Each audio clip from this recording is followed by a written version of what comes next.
ማለት ወይ ደህና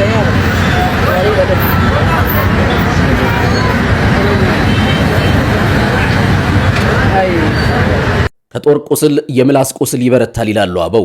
ጦር ስጋን ይወጋል፣ ክፉ ቃል ግን ነፍስን ያደማል። ዛሬ በቦኒ ላይ የሆነውም ይሄው ነው። ቦኒ በቲክቶክ መንደር የምታውቋት በፈገግታዋና በጥረቷ የምታከብሯት ንቁ እህት ነበረች።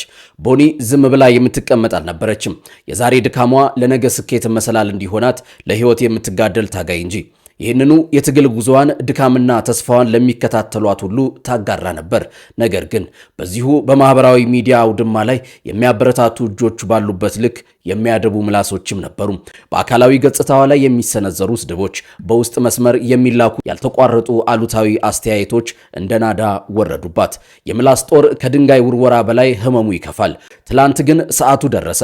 ቦኒ የህይወት ሸክም ከብዶባታል። የቃላት እሳት ለብልቧታል። ቪዲዮቿ የመጨረሻዋን ቃል እንዲህ ስትል ተናገረች። ከዛሬ በኋላ ስራም አይኖረኝም፣ ትዳርም አይኖረኝም፣ እረፍት ብቻ ይኖረኛል። ለበደልኳችሁ፣ ላሳዘንኳችሁ ሁሉ ይቅርታ። ይህ ቃል የአንድ እህት የሞት ሽረት ጩኸት ነበር። የሰላም ፍለጋ ጥሪ ነበር። ነገር ግን በዚያ ሰዓት እንኳን ሰብአዊነታቸውን ያጡ ግለሰቦች አፍጥኚው፣ አታደርጊውም፣ ቶሎ በይ እያሉ በሞቷ ላይ ሊቀልዱባት ሞከሩ።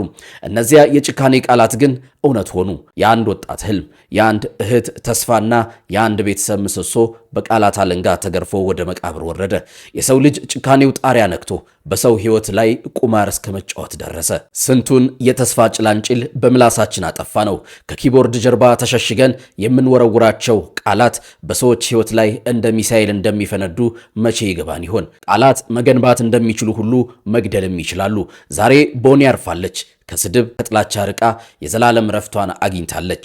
ለኛ ግን ትልቅ ትምህርት ጥላልን አልፋለች። ሰው መሆን ቀድሞ ይቅደም። በምላስ ከመግደል በፊት ያ ቃል ያንተ ቢሆን ምን ሊሰማ እንደሚችል ለአፍታ አስብ። ለቦኒ ሰላማዊ ረፍትን እመኛለሁ። ለቤተሰቦቿና ለወዳጆቿ መጽናናትን ይስጥልኝ። ጉያን ኩን አከዱፍቱ እርግጠኛን ቶሪያኒ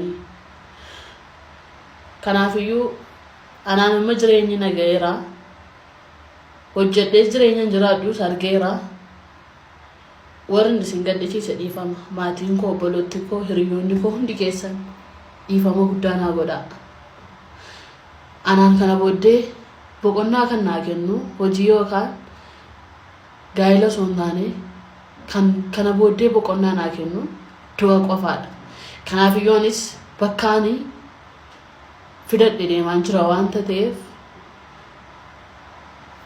isinin jaalladha yeroo gaarii turtii qaalii qabaadha በጣም ይደብር በጣም ያሳዝን ነገር ነው የሰማሁት። አሁን ቦኒ ትባላለች። እዚህ ቲክቶክ ላይ ከ800 ሺህ በላይ ፎሎወር ያላት እና የተለያዩ ኮንቴንቶችን ክሬት በማድረግ ነው የምትታወቀውና ዛሬ ላይ እንግዲህ የተሰሙ እየወጡ ባሉ መረጃዎች መሰረት እንግዲህ ራሷ እንዳጠፋች ተነግሯል። ይሄንም ያደረገችበት ምክንያት እዚህ ሶሻል ሚዲያ ላይ እየደረሳት ባለው መጥፎ ኮሜንት ኔጌቲቭ በሆኑ ነገሮች እንደሆነ ተናግራለች። ይሄን ቪዲዮ እንግዲህ በኦሮምኛ ያስተላለፈችው መልእክት ሲሆን የደረሰባት ያለውን ነገር ብቻ በአጠቃላይ ያለችበትን ሁኔታ የተናገረችበት ቪዲዮ እና ሰዎች የተለያዩ ሰዎች ኔጌቲቭ የሆነ አሉታዊ የሆነ ያው ስድቦችን ነው ሶሻል ሚዲያ ታውቁታላችሁ። ሶሻል ሚዲያ እንደዚህ ነገሮችን ኮሜንት ላይ ከዛ በተጨማሪ በውስጥ መስመርም ያደረሷት እና ያንን መቋቋም አቅቷት እንግዲህ ራሷን አጥፍታል። ሶሻል ሚዲያ ቀል አይደለም። ሰዎች እንደዚህ አይነት ነገር ስራዬ ብሎ ለስድብ የሚገቡ ሰዎች አሉና እንደዚህ የምታረጉ ሰዎች የምር በቃ አስቡት። ለእንደዚህ አይነት ነገር የገፋፋችኋት ሰዎች ትክክል አይደለም ማለት you have to live with it። ከዛ በተጨማሪ ደግሞ ሶሻል ሚዲያ ላይ የምትሰሩ ሰዎች መናገር የምፈልገው ምንድነው አንዳንድ ሰዎች ፐርሰናል አይደለም እናንተ ጋር አይደለም ጸባቸው በቃ በራሳቸው ደስተኛ ያሉ ሰዎች አሉ እዚህ መቶ ሪፍሌክት የሚያደርጉ እና ሶሻል ሚዲያ ላይ ኮንቴንት ክሬት የምታደርጉ ሰዎች ሁሉንም ነገር ፐርሰናል አትውሰዱት። እንደዚህ አይነት ነገር ያጋጥማል። ስፔሻሊ ኮንቴንት የምትሰሩ ሶሻል ሚዲያ ላይ ወጣችሁ ሰዎች ካላችሁ የብዙ ሰው ሐሳብ ነው ያለው የብዙ ሰው ሐሳብ ነው የሚንጸባረቀው። እንደዚህ አይነት ነገሮችን ወደ ውስጥ ይሄ ዶንት ቴክ ኢት ፐርሰናል ዶንት ኢንተርናላይዝ ኢት ወደ ውስጣችሁ አትውሰዱት። በቃ ያጋጥማል። ዛሬ ጥሩ ልትባሉ ትችላላችሁ፣ ነገ መጥፎ ልትባሉ ትችላላችሁ። እናም እዚህ ቪዲዮ ላይ እንግዲህ መልእክት ባስተላለፈችበት ላይ ለሁላችሁም ይቅርታ አድርጌያለሁ እናንተም ይቅር በሉኝ ብላ መልእክት አስተላልፋ ነው እንግዲህ ራሷን ያጠፋችሁ። ለቤተሰቦቿ ለወዳጅ ዘመዶቿ በሙሉ መጽናናት እንመኛለሁ። ገመድ ከኋላዋ አስራ የመጨረሻ የስንብት መልእክት አስተላልፋ ቪዲዮ ሰርታ ፖስት አድርጋ ራሷን ያጠፋችሁ በጣም ፌመስ የሆነችው ቲክቶከር ጉዳይ አነጋጋሪ ሆኗል። በዚህ ተመሳሳይ ሁኔታ ህይወታቸውን ያጠፉ ሰዎችን ሊስት ላድርግላችሁ። የመጀመሪያው እንግዲህ ኬትሊን የምትባል አውስትራሊያ ውስጥ የምትኖር የ19 ዓመት ቲክቶከር በ2021 ዓመተ ምህረት የሆነ ሙዚቃ ከነላይሪክሱ ፖስት ታደርጋለች። እንደዚህ አይነት ቪዲዮዎችን ከፖስተች በኋላ ራሷን እንዳጠፋች ይነገራል።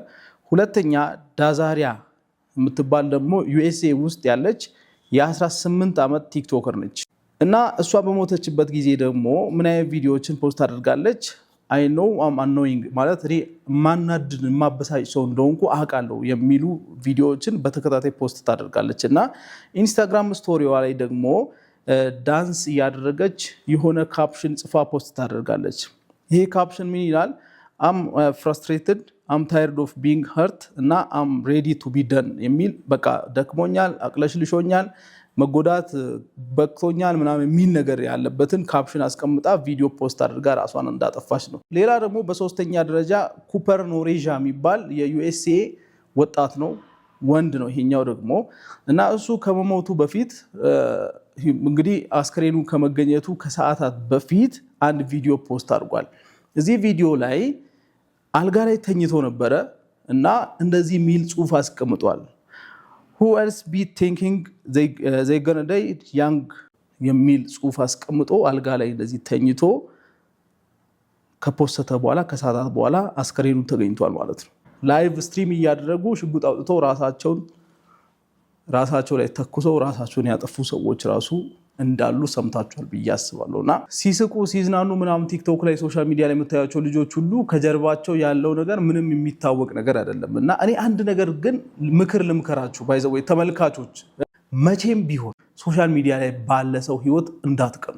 ባይዘው ሆነ ሰው ቀንታችሁ ወይኔ ምናምን ብላችሁ በጣም አጉል ተመኝታችሁ የተመኛችሁት ነገር ይደርሳል አይደለ? የምትመኙት ህይወት ምን አይነት ህይወት እንደሆነ አታውቁም። ወይኔ እሷን ባረገኝ፣ ወይኔ እሱን ባረገኝ፣ ወይኔ ምናምን ብላችሁ የምትመኙ ሰዎች ምን እየተመኛችሁ እንደሆነ ራሱ አታውቁም። ባይዘው እና አትመኙ፣ የራሳችሁን ህይወት ኑሩ ባጭሩ።